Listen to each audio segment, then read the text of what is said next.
তিনটি মুদ্রা, জ্ঞান, সময় এবং অর্থ, সবসময় কাজ করছে, আপনি সেটা বুঝুন বা না বুঝুন।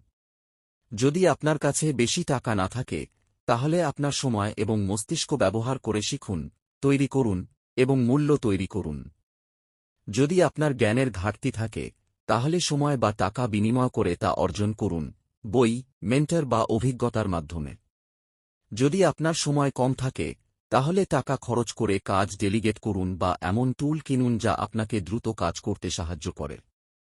চালাকির বিষয় হল, তিনটি জিনিসই একসাথে মাস্টারি করার চেষ্টা না করে আপনি কোথায় দাঁড়িয়ে আছেন তা বুঝে বুদ্ধিমানের মতো লেনদেন করা।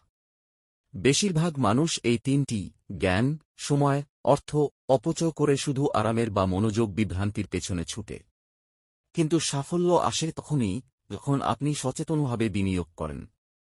আপনার মুদ্রা বেছে নিন যত্ন করে। প্রতিটি অগ্রগতি একটি লেনদেন, দেখে নিন সেটা যেন সত্যিকারের লাভজনক হয়।